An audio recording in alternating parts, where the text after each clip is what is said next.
नमस्कार, एक बार फिर आप सभी का स्वागत है द करंट अफेयर शो में, जहाँ पर आपको हर रोज़ देखने, पढ़ने और समझने को तो मिलते ही हैं कल के सारे exam related important current affair के क्वेश्चन। तो आज हम लाए हैं अपने 2 दिन के मतलब 28 और 29 मई 2023 के अपने सारे इंपॉर्टेंट करंट अफेयर क्वेश्चंस। तो बिना किसी देरी के अपने पहले क्वेश्चन पर धीरे धीरे आगे बढ़ते हैं। चलो चलते हैं पहले क्वेश्चन पर, जो कि है who has inaugurated the new parliament house. तो इसका आंसर आप सभी को पता होगा, जो कि है हमारे प्रधानमंत्री प्राइम मिनिस्टर श्री नरेंद्र मोदी जी। उन्होंने नई पार्लियामेंट का जो है शुभारंभ किया 28 जुलाई 2023 को। इस अवसर पर वो गेट नंबर 1 से ट्रेडिशनल ड्रेस पहने हुए उपस्थित हुए। वहाँ पर उन्होंने जो है श्री ओम बिरला, जो कि है हमारे प्रेजेंट लोकसभा के स्पीकर, उनको लिया। उसके बाद वहाँ पर उनको गेट पर कौन मिला? कर्नाटका से आए हुए जो पंडित थे श्रृंगेरी मठ। याद रखिए किस मठ से थे? श्रृंगेरी मठ। श्रृंगेरी मठ से जो आए हुए पंडित थे, उन्होंने वहाँ पर उनका स्वागत किया। और भारत में जो कि रिवाज है, ये हमारा ट्रेडिशन है, जब भी हम किसी नई चीज़ का शुभारंभ करते हैं तो हम गणेश पूजा जरूर करते हैं। तो गणपति होमन, एक डिवाइन ब्लेसिंग जो है, वहाँ उसको भव्य तरीके से कुछ मंत्रों द्वारा जो है गणेश जी की पूजा की गई। एक स्पिरिचुअल माहौल जो है वो बना दिया गया। सारी पूजा पाठ खत्म होने के बाद इम्पोर्टेंट जो आता है सेनगोल। ये सेनगोल क्या है, इसके बारे में देख लेते हैं। जो सेनगोल है ये 5 फीट लंबा सिल्वर और गोल्ड से बना हुआ होता है, जो कि as a symbol of transfer of power. याद रखिए, जो सिंबल है ट्रांसफर ऑफ पावर का, ये लॉर्ड माउंट बैटन ने इसको दिया था, पंडित जवाहरलाल नेहरू को दिया था as a transfer of power. जो भारत की नई संसद की नींव रखी गई थी, शुरुआत हुई थी अगस्त 14, 1947 को। बेसिकली जो है ये यूज़ किया जाता है या फिर दिया जाता है जब भी एक एम्परर दूसरे एम्परर की जगह लेता है, तो एज ए सेरेमोनियल ओकेजन के तौर पर, ये ट्रांसफर ऑफ पावर के तौर पर एक जो राजा है वो दूसरे राजा को जो बैटन पास करता है एक तरीके से। किस एम्पायर से बिलोंग करता था, ऐसा किस एम्पायर में दिया जाता था? चोला एम्पायर।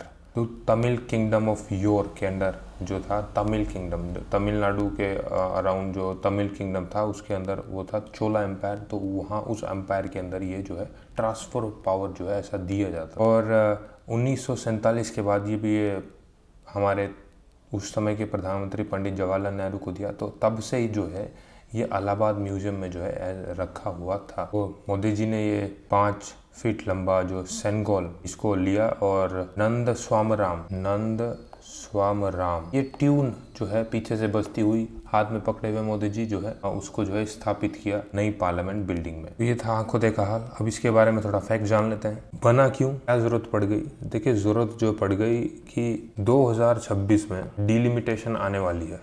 डिलिमिटेशन का मतलब जो कि जैसे आपने पढ़ा होगा कि जम्मू कश्मीर में नया स्टेट बनाना, जम्मू कश्मीर, तो उसके लिए डिलिमिटेशन कमीशन का स्थापना हुई, जो कि ये डिमार्केट करेगा जो कॉन्स्टिट्यूएंसी होती है उसका साइज कितना बड़ा होना चाहिए। जैसे मान लीजिए कि जम्मू कश्मीर स्टेट है, यहाँ पर ये एक कॉन्स्टिट्यूएंसी है, इतना ही साइज की होना चाहिए, जो है कितने मेंबर ऑफ लेजिस्लेटिव या मेंबर ऑफ पार्लियामेंट इसमें होने चाहिए। तो वो होता है डिलिमिटेशन का काम होता है, उसको डिमार्केट करना। तो होपफुली 2026 में दोबारा से डिलिमिटेशन कमीशन की स्थापना होगी, उससे होपफुली जो मेंबर ऑफ पार्लियामेंट है वो बढ़ सकते हैं। तो जो प्रेजेंट में जो पार्लियामेंट है हमारी, उसमें इतनी कैपेसिटी नहीं थी कि वो जो आने वाले जो मेंबर ऑफ पार्लियामेंट है नए, वो उसमें आ सके। तो जो नई बिल्डिंग है इसमें आपको 888 मेंबर ऑफ लोकसभा की 888 सीट हैं और 384 सीट जो है वो राज्यसभा की है। बाकी जाके अगर डिलिमिटेशन हो तो जो है मेंबर जो है आसानी से आगे भी आने वाले 100 साल में भी जो है ये आसानी से जो है मेंबर जो है आ सके। इस तरह से भारत की आबादी बढ़ रही है, तो उसके हिसाब से जो है डिज़ाइन किया गया है। दूसरा, जो ये बिल्डिंग थी ये बहुत पुरानी हो चुकी थी। इतने ज़्यादा इक्विपमेंट्स जो है, इतने ज़्यादा फैसिलिटीज़ जो है वो नेताओं को लग रहा था कि वो नहीं है, जो कि होनी चाहिए। इसके अंदर 6 कमेटी रूम होंगे। कमेटी रूम आपको देखने को मिलेंगे। बेहतरीन डाइनिंग रूम होगा, state of the art audio visual system होगा। और ये जो पहले थी ये जो सर्कल इन शेप थी, नाउ ये जो बिल्डिंग होगी ट्राइंगल शेप में होगी। आपको ट्राइंगल शेप में जो है ये देखने को मिलेगी नई बिल्डिंग। लगभग 65,000 स्क्वायर मीटर के एरिया में जो है इसको बनाया गया है और इसमें लागत 990 करोड़ की इसमें जो है लागत लगी है। और इसको डिज़ाइन किसने किया, ये इंपॉर्टेंट हो जाता है। डिज़ाइन किया है HCP डिज़ाइन द्वारा, जो कि अहमदाबाद एक बेस्ड कंपनी है। याद रखें, HCP design Ahmedabad based company है और उसने प्लानिंग और मैनेजमेंट जो है इसी कंपनी ने किया है। किसने? HCP डिज़ाइन ने। और इसको बनाया किसने है? बनाया है जो है टाटा प्रोजेक्ट लिमिटेड ने इसको बनाया है। लगभग 4 फ्लोर होंगे इसमें। और इसी के साथ जो है इस मौके पर सेंटर द्वारा 75 रुपये का जो है कॉइन, इसलिए किस उपलक्ष्य में कि नई पार्लियामेंट जो बिल्डिंग और जो हाउस बना है उसके उपलक्ष्य में 75 रुपये का कॉइन जो है वो रिलीज़ किया गया, लॉन्च किया गया। तो ये था नई पार्लियामेंट से रिलेटेड कुछ फैक्ट्स जो आपके जानने के लिए बहुत ज़रूरी था। कुछ कमेंट्री भी आपको दी। तो इसी के साथ चलते हैं नेक्स्ट पर आ जाते हैं। What was the theme of NITI Aayog's 8th governing counselling? इसका आंसर हो जाएगा Viksit Bharat @2047 role of team India. याद रखिएगा, अभी हाल ही में 8वीं नीति आयोग की 8वीं गवर्निंग काउंसिल की मीटिंग हुई। उसका जो थीम था वो क्या था? Viksit Bharat @2047 role of team India. अध्यक्षता किसने की? इसमें नीति आयोग के जो चेयरमैन हैं और प्राइम मिनिस्टर हमारे मोदी सेम ही है, दोनों ने इसमें अध्यक्षता की। नीति आयोग के चेयरमैन और हमारे प्रधानमंत्री, क्योंकि आपको पता है कि प्रधानमंत्री जो है चेयरमैन होता है नीति आयोग के, तो उन्होंने जो है इसकी अध्यक्षता की। में ये इस मीटिंग में क्या डिस्कस हुआ कि 2047 जो कि हमारे 100वीं वर्षगांठ हम मनाएंगे, 2047 तक हम देश को कैसे नई ऊंचाइयों तक पहुंचा सकते हैं, डेवलपमेंट की नई जो है राह उसको खोज सकते हैं, और भारत की सोशो इकोनॉमिक जो ग्रोथ है और जो ट्रांसफॉर्मेशन है उसको कैसे नई ऊंचाइयों तक जो है पहुँचा सकते हैं। और अगर आप इस वीडियो को देख रहे हैं तो प्लीज़ कॉमेंट बॉक्स में टाइप कीजिए कि इंडिया का G20 जो मोटो है वो क्या है। इंडिया का G20 मोटो प्लीज़ टाइप कीजिए अगर आप इस वीडियो को देख रहे हैं तो कमेंट बॉक्स में प्लीज़ इसका आंसर दीजिए। इसके साथ चलते हैं नेक्स्ट पर। Where Indian army conducted exercise Sudarshan Shakti 2023। Indian army ने जो है एक एक्सरसाइज ऑर्गेनाइज की, उसका नाम था सुदर्शन शक्ति 2023। वो कहाँ पर की? वो की राजस्थान और पंजाब के बॉर्डर पर ये एक्सरसाइज की गई। इसका मेन मोटो यही था कि आने वाली जो समस्याएं हैं उससे कैसे जो है निपटा जा सकता है और रियल टाइम जो प्रॉब्लम्स है उसको कैसे सॉर्ट आउट किया जा सकता है। तो इसी के साथ चलते हैं नेक्स्ट पर। Which has become India's first municipal corporation to adopt CDBC की फुल फॉर्म हो जाती है सेंट्रल बैंक डिजिटल करेंसी, ये इसकी फुल फॉर्म है। तो भारत का वो पहला कौन सा म्यूनिसिपल कॉरपोरेशन बना है जिन्होंने ये सेंट्रल बैंक डिजिटल करेंसी को अडॉप्ट किया है? तो इसका आंसर हो जाएगा पटना म्यूनिसिपल कॉरपोरेशन। एक भारत का पहला म्यूनिसिपल कॉरपोरेशन बना है जिन्होंने जो ये है सेंट्रल बैंक डिजिटल करेंसी जो है इसको अडॉप्ट किया है। इसके बारे में थोड़ा जान लेते हैं। जैसे कि आपको पता होगा कि बिटकॉइन ये बहुत फेमस डिजिटल करेंसी है। उपलक्ष्य में या इसके ही एक भारतीय जो रिजर्व बैंक है, बिटकॉइन जो है पूर्ण तरह बैन नहीं है भारत में, लेकिन उस पर हाई टैक्सेस है, तो एक लगभग एक तरीके से बैन ही है। तो उसके जो करेंसी है, जो डिजिटल करेंसी है, उसको बढ़ावा देने के लिए और फिर इंडिया का अपना डिजिटल करेंसी लॉन्च करने के लिए जो हमारे रिजर्व बैंक है RBI, उसने रुपए नामक एक डिजिटल करेंसी लॉन्च की है। जो भी ये रुपए होगा, ये डिजिटल करेंसी है, ये जो पटना जो कॉरपोरेशन है ये इसमें यूज़ की जाएगी। ये जो बिटकॉइन है ये क्रिप्टो करेंसी है। क्रिप्टो करेंसी अगर आप यूज़ करें तो उसकी लायबिलिटी जो है सेंट्रल बैंक की कोई लायबिलिटी नहीं है उस पर, लेकिन जो रुपए हैं अगर ये RBI के द्वारा लॉन्च किया गया तो इसकी लायबिलिटी जो है वो RBI द्वारा इसकी लायबिलिटी है। इसके साथ चलते हैं पहले अगले क्वेश्चन पर। Where was the mega yoga festival organise? देखिए अभी हैदराबाद में जो है बहुत भव्य योगा फेस्टिवल का शुभारंभ किया गया। बड़ा किसके द्वारा किया गया? ये Morarji Desai national institute of yoga, Morarji Desai national national institute of yoga और आयुष मिनिस्ट्री के द्वारा जो है ये ऑर्गेनाइज किया गया ये मेगा योगा फेस्टिवल हैदराबाद। एक और क्वेश्चन है आपको, जो इस बार का जो इंटरनेशनल योगा डे होगा वो कहाँ पर बनाया जाएगा? प्लीज़ कमेंट बॉक्स में उसको लिखिए कहाँ पर बनाया जाएगा। 2014 में भारत द्वारा जो इसका प्रस्ताव रखा गया था इंटरनेशनल योगा डे बनाने का, तो दिसंबर 2014 यूनाइटेड नेशन जनरल असेंबली ने ये रेजोल्यूशन पास किया और तब से ही जून 21 को हम हर साल जो है इंटरनेशनल योगा डे जो है सेलिब्रेट करते हैं। इसके साथ चलते हैं नेक्स्ट पर। In which of the following north east states researchers discovered new species of tree named योगीन अरुणाचलिज़? इसका आंसर हो जाएगा ये नई एक स्पीसीज ट्री की पेड़ की पाई गई है। कहाँ पर? अरुणाचल प्रदेश में। अभी हाल ही में एक फ्लाइंग लिजर्ड की एक नई स्पीसीज पाई गई। कहाँ पर? मिजोरम में, याद रखिएगा। चलते हैं नेक्स्ट पर। Recently 3 Indian have been awarded with UN Dag Hammarskjold medal who has not been awarded with this medal.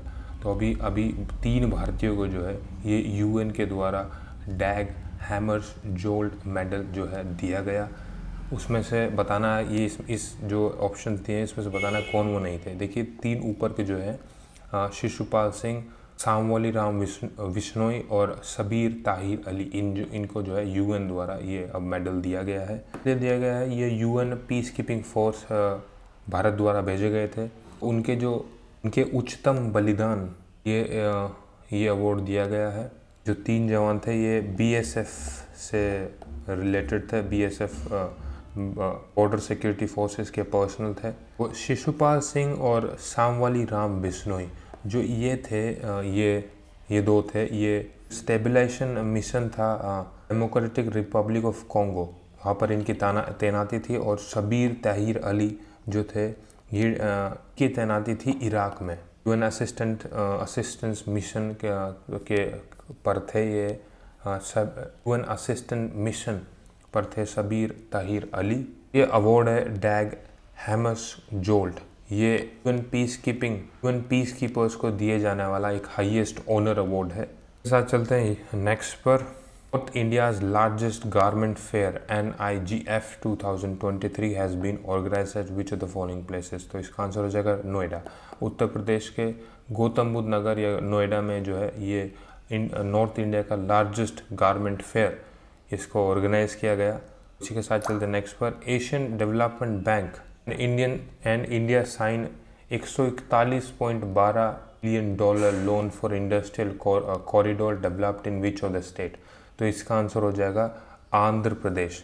Andhra Pradesh में एक इंडस्ट्रियल का निर्माण जो है वो होने जा रहा है, तो उसके उपलक्ष्य में जो है ये एशियन डेवलपमेंट बैंक द्वारा जो है इंडिया को जो लोन दिया गया, कितने का? $141.12 बिलियन का जो लोन जो है सैंक्शन हुआ है। इसी के साथ चलते हैं नेक्स्ट पर। Which of the following has approved a grant of 45.34 crore under Pradhan Mantri Jan Vikas Karyakram promote Unani medicine facilities in India? इसका आंसर हो जाएगा मिनिस्ट्री ऑफ माइनॉरिटी अफेयर्स। देखिए ministry of minority affairs, ministry of AYUSH for the promotion and upgradation of Unani medicine facilities in India. Ministry of minority affairs ने ministry of AYUSH के साथ मिलकर यूनानी medicine जो फैसिलिटीज़ है उसके अपग्रेडेशन के लिए और उसके प्रमोशन के लिए भारत में ये एक लोन जो है, ये अब ग्रांट जो है, मान लीजिए जो ग्रांट एक पास की है 45.34 करोड़ की। और ये प्रधानमंत्री जन विकास कल्याण जो ये योजना है PMJVK, ये जो है एरिया डेवलपमेंट प्रोग्राम है। के अंदर कम्युनिटी इंफ्रास्ट्रक्चर बिल्ड किए जाते हैं और बेसिक एमिनिटीज़ प्रोवाइड की जाती है जो आइडेंटिफाइड एरियाज़ होते हैं।